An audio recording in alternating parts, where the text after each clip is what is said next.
La minute de la formation en vidéo.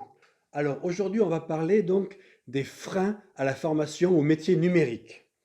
Donc selon un sondage d'OpinionWay paru début juillet, donc il y a beaucoup encore de préjugés au niveau de ces formations au métier du numérique, et que ce soit au niveau du genre ou au niveau de l'âge.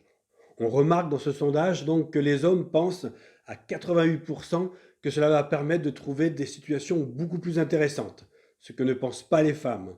Ensuite, les femmes, elles pensent que ça crée un gros problème parce que ces métiers sont peu accessibles. Pourquoi? Pour des raisons de connaissances techniques et raisons de coût. Donc on est encore en train de penser que se lancer dans le numérique est un parcours du combattant, est un Himalaya à dépasser, ce qui n'est plus tout à fait le cas quand même aujourd'hui. Les choses se sont énormément simplifiées et vulgarisées. Alors il y a aussi comme préjugé aussi que on pense que les formations au métier numérique sont pour les jeunes, que pour les anciens, ben non, c'est fini, c'est passé de mode, c'est réservé aux jeunes. Alors pas du tout. Moi je peux vous dire qui suis dedans depuis pas mal de temps, que beaucoup de gens de tous les âges s'intéressent.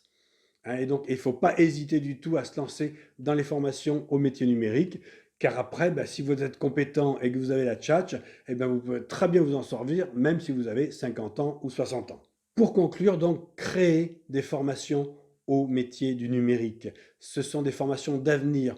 Elles vont être de plus en plus demandées. On va avoir de plus en plus besoin de formateurs qui forment au métier du numérique. Donc lancez-vous dedans, petit à petit, tout doucement, mais lancez-vous dedans, car il y aura des places à prendre.